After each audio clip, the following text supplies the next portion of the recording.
stop with this negativity of if someone's done the right thing, you wanna pull him down. You wanna big up the man who killed your brethren's cousin. Yeah, you wanna big up the boy who killed your brethren's cousin, and not big up the brother who's gone to university or got into Yale, yeah, and then started his own law firm or his accountant's firm. Use your damn brain, bruv. Simple, man.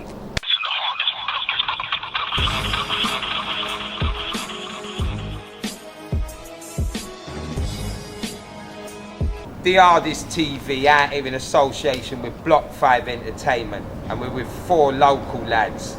You know what's going on at the moment. These are the gentlemen that went up to the parade and done the right thing, tried to change lives and show the youth that you can't always do it the way that the public want. How you doing over there, gentlemen? You good? Nice, man. Let's start this at the beginning. People want to know just how long have the 4 of you known each other? How far back do you go? Yeah, go on. I've known Jermaine for about 25 years. I've known Pierre, who's not with us at the moment, for about 35 years. And these gentlemen here, I've only known for a week or so, right? Yeah.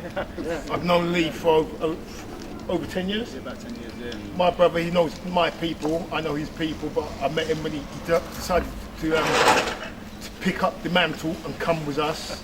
So literally about a week, but yeah, I know all these people, he knows all mine. Yeah. And again, my brother, I've known him for over 25 years when I was a young kid working in Brixton Recreation Centre, bro. Yeah. Okay, what have the 4 of you seen in your life? Like, what is the worst things you've gone through as regards being black men trying to come up and show better to the people that are coming up with you? I would answer that. I'm going to answer in 2 ways. One, in terms of life-wise, obviously the same conversation that happens everywhere about oppression, racism and everything else, and the argument that's so rife right now and so in the media. All of that, from the corporate side to training side to whatever. Yeah. But the worst thing that I see personally for our community is self-destructiveness and crime. And people within our own community look at each other, look at your own brothers and sisters, and unfortunately are self-destructive. And basically want to pull your own people down. How can anybody that's black or ethnic see yourself as an enemy, no matter what the operation is? Because anybody within our community can anybody within our community anything that's destructive, whether it's with voice or whatever, try and bring any other person in the community down, you might as well be in your opposing community. Yeah. Yeah. Okay, so we've heard Patrick speak on another interview about the fact that he wasn't even planning on going down to the protest, but he ended up getting there. We wanted to know from all 4 of you, like, what was your situation regards all the other protests that were going on before this one? Was you at them? Wasn't you at them? And if not, what was the reason for not being at the others, but for making your way to this one? Let me go. All right, so I was at the Brixton. I was at the Brixton one when we was up in Brixton, and he ended up at top by McDonald's. That's KFC. Yeah. And literally just standing there for how long, blocking the road. Man was there. Yeah. I was at the one when the police lady licked herself off the horse. I was standing right in the middle with my push bike, with my brethrens. Watch when the rain came down. Was you there? Nah. The rain came down, and that's when everything kicked up. A couple of infidels was throwing stuff at the gathers. Yeah. And literally, I looked to the left of me, and I saw about 8 riot horses lined up. It's like they dropped out of the sky. Lined up, lifted up, charged our young kids. Charged them. Lady fell off the horse. I thought some man dragged her off the horse. I didn't know it was a woman. I thought someone licked her off the horse. I thought someone licked her off the horse. And then the armed police came. The armed police came, heavy-handed, marched down, walked past me, pushed everybody in, had them in there for hours, and then from then I was looking around watching. I was like, where's all the big ugly grizzly mans? I was thinking, where are all these big grizzly men, yeah? Where are they? The ones I see in the clubs, yeah? The ones I see on the road, yeah? The ones I see on Instagram chatting big, yeah? Talking that they're for the people, and they're all this, and then our little young girls are getting dragged up, yeah? I was standing there, I was stuck. I said, where are they? In my head, I was like, where are they? I couldn't see none of them. Saw none of these so-called superstars, none of them. See none of them. Standing there. So like, I went home in the rain, riding my push bike, soaked out. Got home, had a shower. It was in my mind for about a good couple of days. And then I was like, I've experienced it. I don't think I'm gonna go again. And then I'm like, I'm seeing this Tommy racist terrorist Robinson spouting his shit. And I'm like, what's this guy on? But I didn't even listen to it too much. I just knew what he was about. Didn't need to listen to it. And then I'm hearing how Black Lives Matter is going to cancel due to Tommy fucking Robinson. And I'm like, nah, that's not right then. Because I know the youths are still going to go. Because what I saw was youths. And the youths ain't going to listen to anyone who says, don't turn up, don't go. They're going to still go no matter what. People are still going to go. Even if it's 5 of them, even if it's 20 of them. I know they're still going to go. So I was just sitting there and just take part of my time thinking about this shit. And then I said, you know what? I'm gonna go up there. I did a little shout out on Instagram saying that how they're trying to say don't turn up. Man, they need to turn up. And I must have went live on one of my Instagram posts to my brethren, and he's telling me, nah, don't go, man. No, don't go. It's a setup. It's a setup. It's the government. It's a setup. Nah, don't go, man. Don't go. Don't covert. Don't go. All this stuff. And I was getting inboxes from my friends saying, don't turn up. Don't turn up. And I'm like, nah, man. Look. I'm like, hold on. So I'm doing a rave down the road, yeah. Free drink for all my man them. Pure girl gonna be there, yeah. I'm gonna give table for all you man them, yeah. I'm gonna give top table, pure drink, top table, big DJ. All of my man them would turn up before me, brother. Before me. But yeah, I was getting in my inbox, come and make sure our kids are safe. Because if it kicks off, if the EDL boys kick off on our young girls, yeah, because remember, our girls are more militant minded than our men. Yeah, and enough girls up there. So, if they still go, and then the young boys them still go, where's the man then? We're going to watch it live on Instagram. So I did my shot. So the next day, Saturday, I don't get, no. I went to bed vexed because no one was coming. Yeah. And then I get a shout out from my brethren Sean from Peckham. Jay, I'm gonna round up some man them. Later. But in my head I'm still vexed. I got inbox from my other brother from Stockwell, Sean. Yo, Jay, I'm gonna come up. Yeah. Put the phone down. But still, I still felt, because they're not with me, I'm by myself. Yeah. So like, and then I just about to go to sleep, Bushman called me, Pierre called me. Jay, yeah, alright, cool, yeah. Nah, see, I just saw your video. Yeah, I'm on the same wave, I just saw your video. Yeah, I'm gonna get some man them. Cool, don't worry, yeah, boom. Put the phone down. I went to bed, still vexed, because in my head, I know hundreds of man them. And all the big man them weren't telling me the right wording. Yeah. They weren't saying, yeah, I'm coming, Jay. I understand what you're saying. I'm not Black Lives Matter. I was going there to look over our kids, because our kids are gonna do something. Yeah. I've got a kid, I've got a son. He would be there. Even if I tell him no. He's gonna be there. So from then, the day of the protest, I parked my car, I walked from my house to Brixton tube station, and I'm standing there by myself, vexed. I'm thinking, we get the tube, jump on the tube, get straight up there, stand there vexed. Thinking, raw, this is bad. The amount of man I know, this is bad. So then, boom, Sean, yeah, I'm here. Boom, he turns up.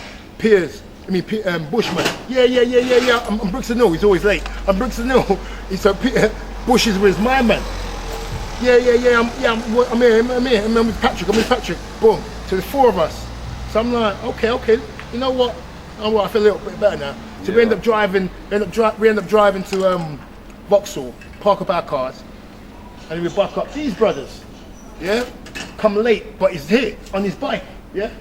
And the bikes, helmets locked up, boom, boom, boom, and we walked over the bridge, we got down there, Gavin's not letting us through, not letting, EDL's there, not letting us through.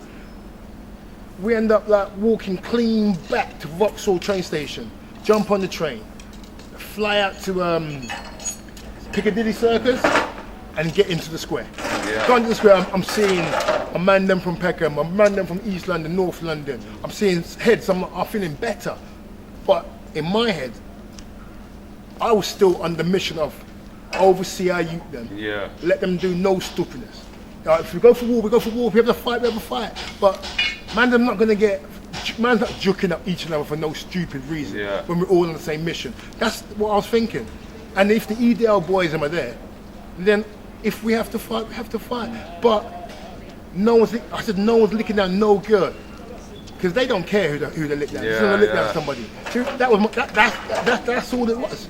And that's all it was. And then from then, us five, we stuck together. We mooched around, and then we got back together. We mooched around, we got back together. And then that's how it goes. So ask another question, or if Okay, yeah. Well, before I move on to the next question, I'm going to ask you something. From what you've just told me there, give a quick message for the youths to understand that not everybody they think is real is real. Because like you said, your phone was going, you was letting people know, but no one weren't honouring back. These are people that say they're real, they believe in the people, they want to help, but when they was needed, they weren't coming through. You know what? Just on that. Go on. Listen, we was on our own thing, Yeah. So it doesn't mean that because they was going down that we have to go with them. Yeah. Not we had our own agenda. Yeah. You know what I mean? We had our own agenda. So just because we never went with them at 10 in the morning or whatever, we come down and we had our own. No, I'm talking about people around you that you see as real, and then when you needed them to be with you, they're not there.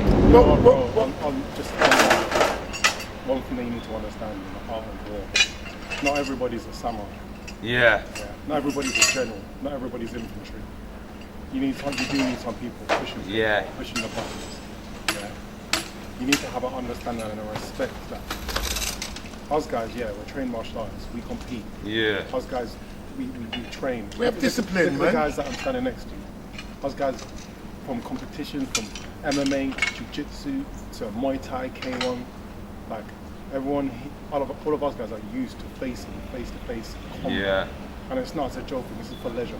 Yeah. Not everybody's like that. One of my biggest concerns in the day, even when I was seeing a lot of people running around, and I admire the spirit that everyone has. I admire that everybody did go down to put their lives on the line as well. Yeah. 100%. You know, for a good cause. We're not Black Lives Matter. That's another thing that needs to be clear. We are not Black Lives Matter. I don't know enough about Black Lives Matter to support Black Lives Matter. Yeah, I've heard too much negative things about it before. Our thing is bigger than that. Our thing is for our children. Yeah. The future of our children, our community. Fuck anything, any other organisation. I don't care. EDL or anyone else. It's for our community. Back to the point of what I'm saying. Not everybody, even the people that you reach out, even the people that push you out. Even me, myself, I've got 2 ladies who are telling me, Chris, just be careful, you've got to come back to the children. All of us were kissing our women, kissing our children, not sure what the turn out that event was. It took a lot of courage for anybody to leave their houses on that day. Certain people would have had reservations, would have been wanting to be there, but would have had to think, shit, I've got medical conditions, I've got bills to pay. I've got to put food on the table tomorrow. If I get seen on camera by my boss, I might not have a job to go back to. So I still have empathy and I still have sympathy for those people that did want to be there but couldn't. Yeah. So even though we're expressing it in a sense of I made the call out. Everyone's got that. Some people are still on lockdown for crying out loud.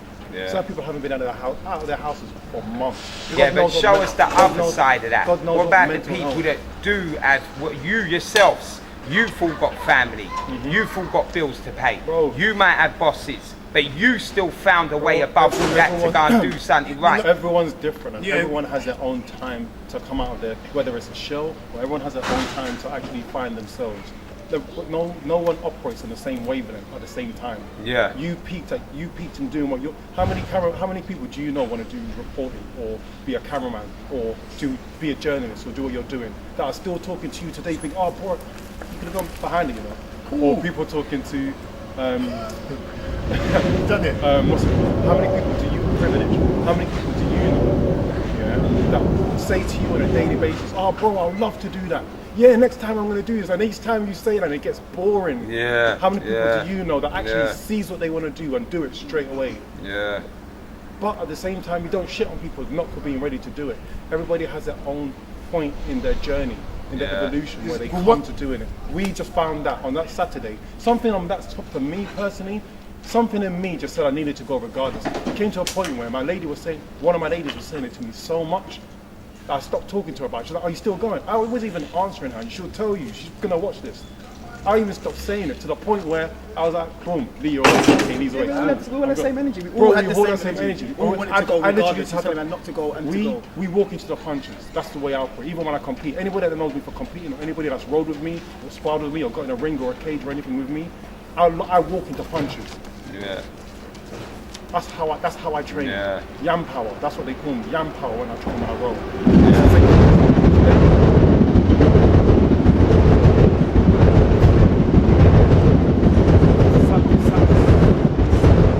Saturday, I literally had to get up and roll with a punch.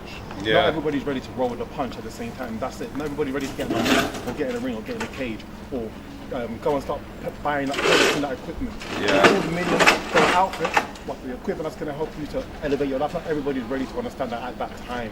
Yeah, so you need to yeah. also have a level of respect and empathy for people that aren't ready at that time. Shout out to everybody that was there, but then also shout out to the people who are going online and doing the pencil thing, change.org, doing the petitions. Some people need to be strong and use their strengths in other things as well. It's not about everybody coming down. I can't expect everybody that I know to come and start throwing punches on that. Some Yeah. people are going to get taken down very easily. You know, my biggest concern being there on the day, seeing all the people that were protesting, was if EDL, whatever they are, Yobs, whatever, if they come down and they're organised, certain people have knuckle dusters or whatever, how many of our people are actually ready to put their guns up and actually fight the way that you're supposed to fight? Me, my guys know, when I took my mouth down, I had a gum shield on. Yeah.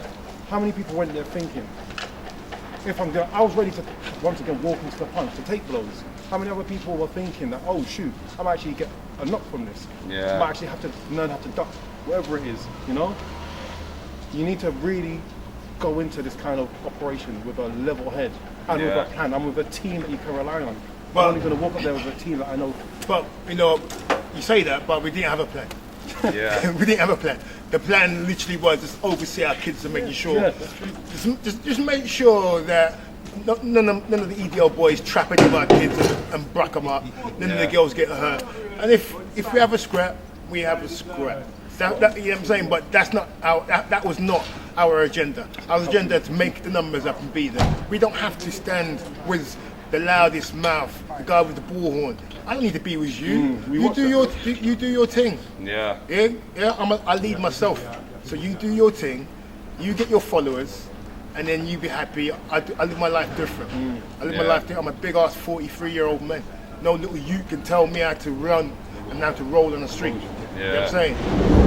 Okay, well let's get into some of the things. Like you say, you've all shown the thing you're promoting is 100% positivity, but there's always nooks in the thing. People always have questions. So obviously we're here to give you both sides, the good and the bad. How you answer is fully up to you. So we're going to start this off with a question that I'm going to explain after in the next question why I'm asking you it. But the question that I've been put to from a few people is, was you gentlemen in any way sent there by any sort of people from government or anything? Let me answer it, man. Google me, Jermaine Facey. That's what you got to do. Google me, yeah. Yeah. Then you know who I am. And I'll be feds. Yeah. Yeah. You're Babylon. You're Babylon. That's the one. I was a fed. Yeah, Because I had Google me. gloves that we use when we do security. Yeah. The feds wear those gloves. Yeah, seriously? Well, apparently, and because I had combat trousers, the fed serious? trousers, and I was coming out there to, I have the gloves on. Bro, you know, we're I going out must there ship all my clothes from Zara. we're going out there potentially to get, to get busy potentially. You just don't know what's going to happen, so you have to be prepared. Answer the question is short I'm answer not to the fed. question is no. No one sent us. For me, the universe sent me personally. Yeah. I'm trying to be on a spiritual journey. That's it. Okay, well now I'll tell you why I've asked you that question. because it's going around that a lot of people, as you know yourself, being there, was up at the protest. And it's said that what the gentleman himself done when he picked up the white man and took him away from the danger was done many times before he done it. Of course, From somebody, wait. somebody who's actually been promoting Black Lives Matter from a long time. He's put this out there, that he saw many a man do the same thing that Patrick done. Why didn't they get a shine like this man got a shine? You see what that is? You see what that is? You see what that is, right? That's just envy eyes. Wait, envy eyes. It's just like I did. It's just like England. Hold on. It's just like playing football. It's just like playing football. We're all on the same side.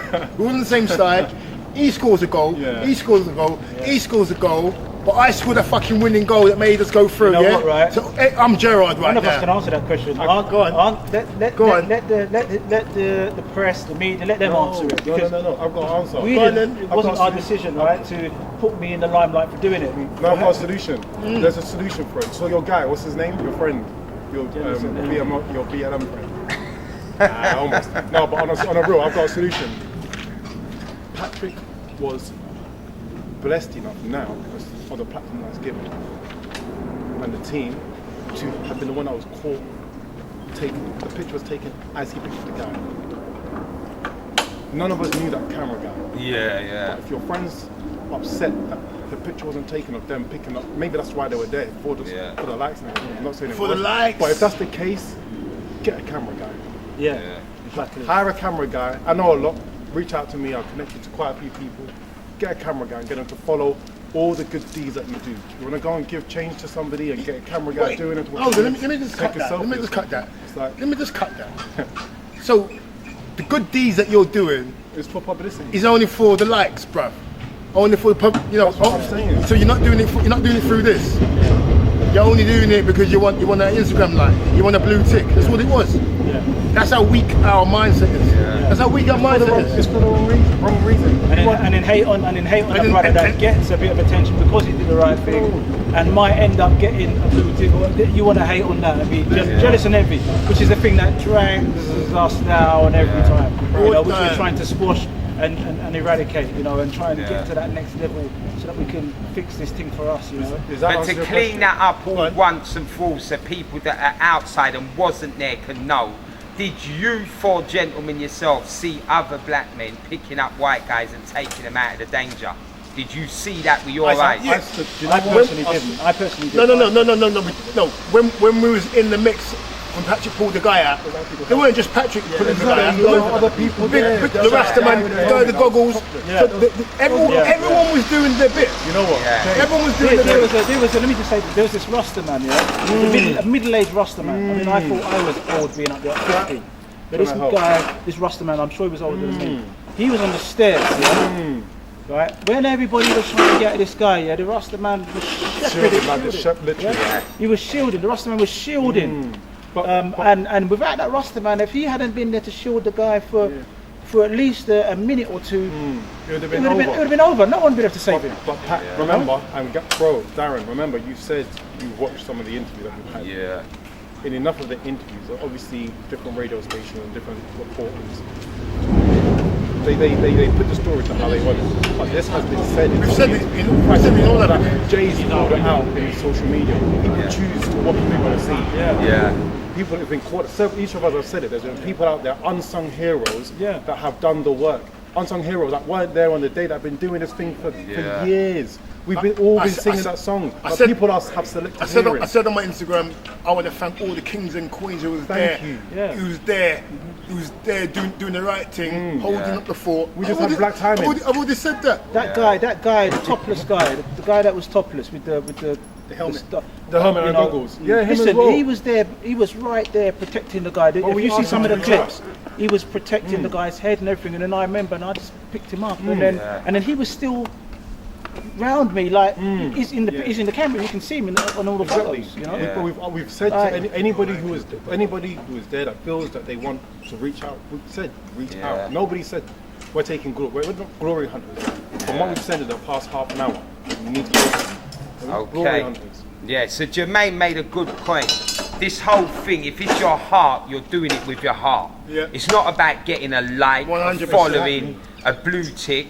So I'll ask one of you gentlemen, what do you say to anybody who is sitting back now and saying you 5 men didn't deserve the glory, even though you're not looking at glory, you're looking to send a message out there, because they've been putting in work, and why didn't the cameraman catch what they was I tell you on? what, You already answered it, innit? No, You I answered tell it you already. why, because the guy is talking doing it for the and wrong typing. reasons. He's part of EDL, bruv. He's part of Might as EDL. well Bad be, as to them, be innit? fair. No, he's part of them. No, bad It as might them. as well be. No, because, no, look, let's not Jay, prolong. No, let's not prolong this question. Let's move on. He is part of EDL. He's cousins with Tommy. Simple, done. Next one. Okay, well I'm going to Don't say it? that You're not with part of the regards, solution, you're part of the problem. Don't even need to that's it. explain that, bruv. That's Yeah. Not part of the stupid. solution, part of the problem. Don't need Yeah. to, bruv. You don't need to explain that. That's stupid. well, with regards this thing now, a lot of the situation was based around the statues. Yeah. So I want to ask you four gentlemen, what do you think about these Don't statues? care. Nah? We've said it from day dot. We're not there for the we don't care about the statues. Now what No, they no. represent, Oh, I'm saying, oh. like in the fact that there is statues Yes. out there where slave traders have got some sort of memorial for what they done. The land that you're standing on, the bricks that you're walking on, the camera that you're filming, all the phones that you're holding in your hand, where do you think that's from? The clothes that Yeah. you wear Clothing every that day. you wear. Are you what brand are you wearing right there on your jacket? Got a little Nike on. You got a little Nike on. That's it, You made can't in- be proud made of in that, bro. India. Take off the Nike. Yeah. Why are you gonna go and start putting on? Why are you putting on Nike on? Yeah. Why don't you go and support somebody that's got their own brand? Yeah. Why don't Exactly. you go and find a black business? I Black bet none business. of the, Why don't you go- none of the people with the negative spin have even noticed that. Bro. Anytime I've been interviewed, I'm repping young black entrepreneurs clothing. Yeah. Anybody notice that? So flip it. I So clocked Pat, that from Anybody? the first All my interview, I ain't interviews, gonna lie. I've been Yeah. giving young black entrepreneurs, Exactly. right? I've been giving them Opportunity the and a platform on TMTV television. Anybody notice that? Bro. Anybody thought, you know what, big him up for that? You know, Darren. maybe he's trying to. Flip it back to Darren, on the real. The question that you asked about anybody who has that opposing thing, when you said, when you shut me off, what brand are they wearing when they're promoting or trying to destabilize what the operation? Anybody who's opposing or saying, Yeah. Yeah, to be honest with probably- you, they're to be probably- real, some of them are promoting their own clothing when they're on these Instas and that. That's a step in the right And direction. people they so, know, so yeah. that shows that we should Yeah. be walking in the same direction. If they're on that mindset, then we need to stop. We need to stop being self-destructive. Self-destructive and bickering with one, Last couple of bickering one generations. over nonsense. Yeah. Last couple of generations, we find the easiest reason to not like each other. We find the easiest little thing to be self-destructive.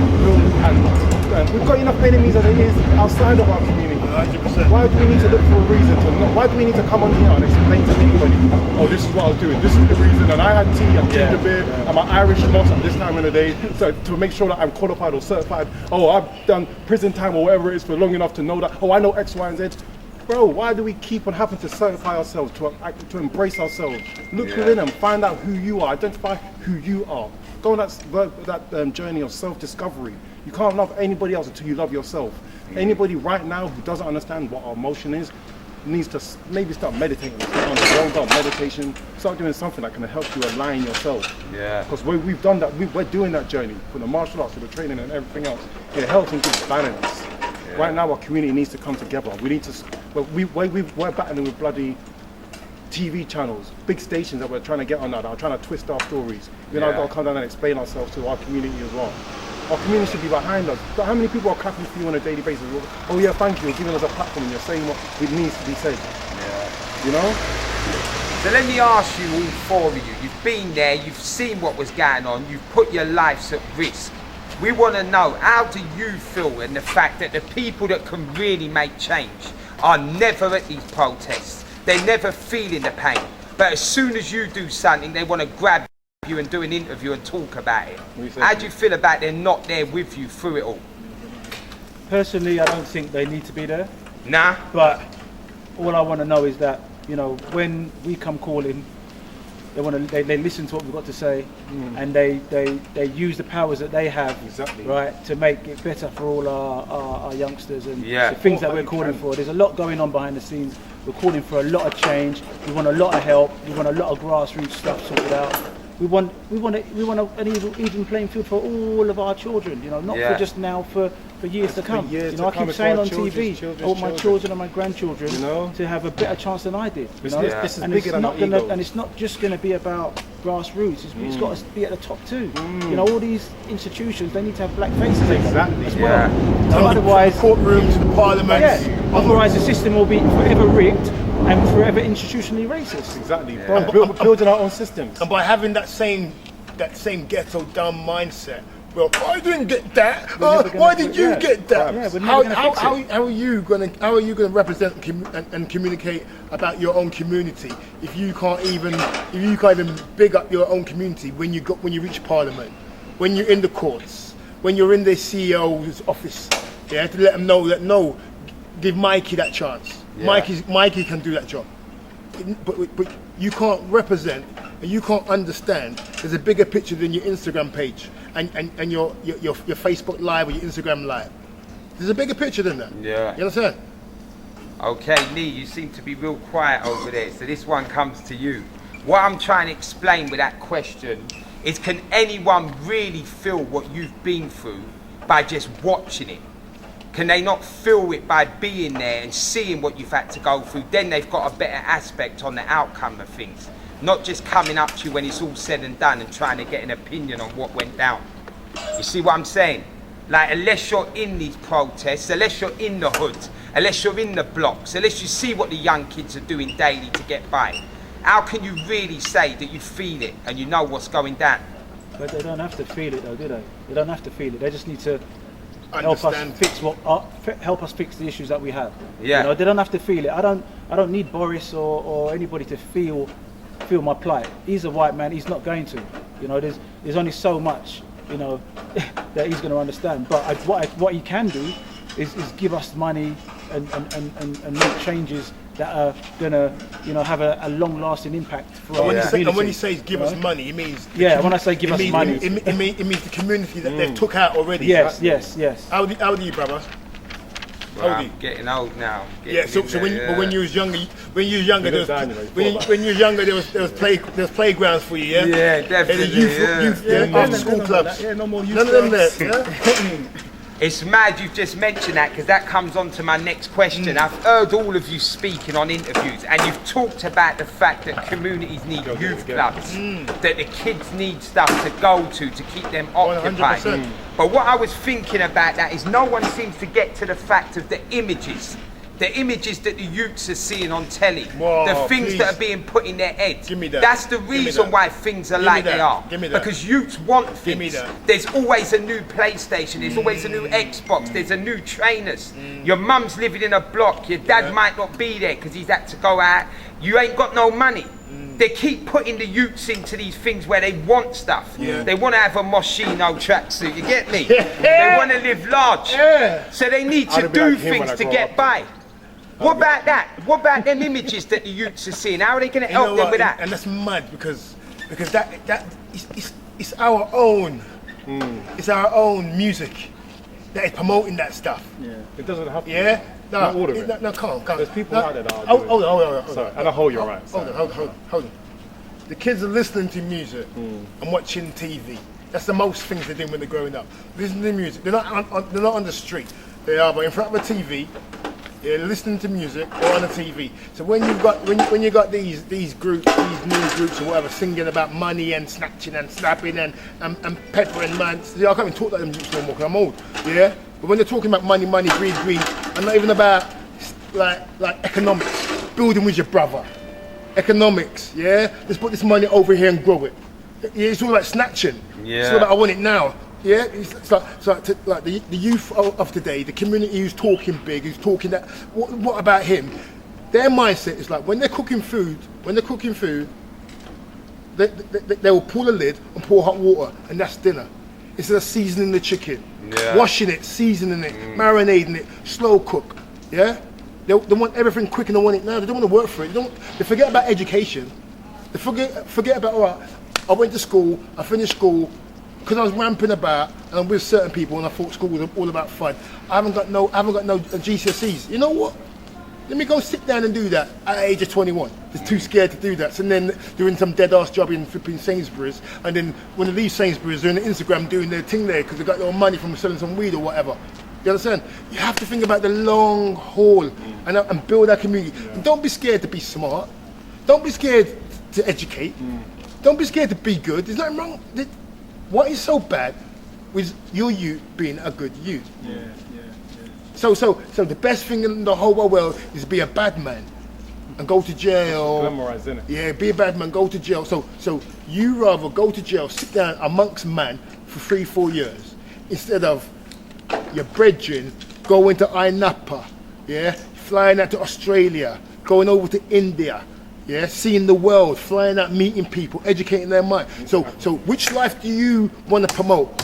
Prison life, sitting down with man them, cooking food in a flipping kettle, or flying out around the world, learning, educating yourself, educating your friends when you come back, and then bringing them back out, building a house in Africa or something, empowering people. You gotta understand what you want in life. You can't you can't keep on thinking about tomorrow. You need to think about flipping 10 years time. Exactly. Yeah, but what about the young youths that have understood that, but they ain't got no option? Their best friend is a bad man. He's got a new pair of trainers. He's got a new car. He's living under pure pressure. He wants to do what you're saying, but here and now. And then, he's still living at his mum's house because he's scared because he's got no money in the bank. He can't get a mortgage. While my man who ain't got the clothes, he's got the paperwork. Where he can get his mortgage papers. Where he can go to the bank and go, officer, I can read this I can read this application. I'm gonna tick and I'm gonna do that properly. I'm working in Sainsbury's. I'm not ramping about. I'm working in Sainsbury's. I got this money. I'm gonna put this money down on this house. He's gonna be forever. And look, I've known enough bad men. I know enough bad men when I was young. One of the bad men I know is a crackhead in Brixton right now. Yeah. He's walking up and down. Oh, Jay, you got some money. Or a crackhead right now. So it's a choice you want to take. Yeah. I can tell you, I can show you, but you have to walk it. Simple, man. Yeah, this one is for Patrick. You've showed that you've been through a lot in life, and you know that violence is not the answer. So out there, some man who is a real racist has seen you break the stigma. You've picked up a white man, you've carried him to safety. A white policeman, say it right. Yeah, I'm gonna get to that, yeah. But you've done something that a lot of black people that are really positive with you would still in their minds think you shouldn't have done that. Yeah. How do you feel that a white racist is out there watching that and does not like that you've broke the stigma? What does that do to you in your heart to know, you know what? You've done the right thing, and them man there are gonna have to see that no matter what they think. Yeah, it makes me feel. I feel good that I'm doing something that's gonna eventually help uplift my black community. Yeah. Because they want the narrative to always be us as thugs, us as animals. You know, we don't know how to act. We don't know how to behave ourselves. That guy was sent out as a sacrifice. Yeah. Exactly. He was a sacrifice. He was a sacrificial lamb. Let's leave him, lamb to the slaughter, They're going to mash him up, maybe even kill him. And then all of this is derailed. That's what they wanted. So that's what they wanted, but it didn't work. So let me jump in. Sorry, let me just, I can talk. So, at that point, we're leaving. The kid, he's dead, He's dead, So all them Instagram boys, what was your message? Was your message, yeah, we killed a white police officer. Was that your message you wanted? Because remember, you're typing all this stuff, you're on Instagram live chatting your business, So the message that you spout on your Instagram, what you was out there for. So now just think, the guy died, and then we find out he was a copper. Do you think the message that you spout represents a dead copper on the floor? Because remember, you was snitching on yourselves, videoing yourselves. You snitching. Remember snitching? No dry snitching. What that is? You're snitching on yourselves down there. Man get broke up. Kill him. Fuck him up. Remember, you guys are doing that. Not you. Remember, you guys are doing it because this is what you guys promote: self-hate and snitching. But that's what you're doing. No disrespect. And it's up to you if you live that life and you want to do that. That's up to you. I'm old school. We don't do that. We don't do that. We don't need to show people nothing. All right? So the guy died. He got broke up, and now the media's saying Black Lives Matter, killed a lovable 74, 55-year-old man who's a granddad of 3 and all that stuff. Oh, and he's an ex-copper who defended and looked after our society. So you would rather this guy getting killed and then using your narrative, what you guys were saying, yeah, we're down here, come. How are you going to use that murder? Because just think that he died. How are you going to use that information, what the media around the world is going to be saying, to your narrative of what you want our black people to be like? Please tell me. Do you understand what I'm saying? Yeah. It don't make sense to me. Yeah. It don't make sense to me. What they should have done is jumped on the bandwagon of what's going on. Because the door's open for everybody. No one shut no door on nobody. Okay, so you said an interesting part in that we want to get to. Like, it's come out now in the media that this gentleman could be, I think it's not 100%, is it? They typed it, yeah, so we're reading it. Could be a Fed. You can't say could be. Ex-Fed, sorry. Yeah, but you can't say could be, because when these Instagram famous little youths them are typing, everyone's believing their words. Yeah, so believe the words in the newspaper, brother. Come on. So if he is a copper, ex-copper, what do you lot say to that? Do you feel anything different to the fact that you've saved the life of a copper, and yet it was a policeman that put George Floyd in a grave? A policeman done that when he should have been doing his job and letting the man breathe and taking him to the station to see what's what. 100. He killed a man with his knee, and you've just saved a police officer. Let me just interject there and say that. So that just reinforces everything we're striving for. Yeah. So the system is institutionally racist. 100. The police are institutionally racist. This man was a racist. This man is an ex-policeman. Mic drop, that's it. This is what we're trying to show, yeah? So now, what they're going to tell us now, yeah? That means that there's a lot more of them in the police force, which is why all our young black boys are getting put inside for a bag of weed, yeah? But you're not going to get it done on ground zero. You've got to let guys like us get up there and let our voices be heard. It's the only way, or one of the ways, one of the many ways. Well, say what you're going to say. No, I said it didn't really surprise me, because at the Black Lives Matter one in America, wasn't there a police officer on the march as well? There's enough for them out there. Smashing the windows and had masks up, he had the mask on his face and the umbrella. Yeah, that's right. He was a copper as well. Do you know what I mean? So it's not surprising that probably a lot of officers were out there as well. Yeah. Not in this country and over in America as well. And what do you think of that irony? Imagine that. You went there, you never knew anything what was going to happen, and now you've just saved a copper, a white copper. You know, it's good, because when he goes back home to his mandem, he's not allowed in the pub no more. He's not allowed in the pub no more. My thing down. He's not allowed in the pub no more, mate. He can't go. He can't go to Millwall. He cannot go back to Millwall when the football season starts next year. He can't go back, bro.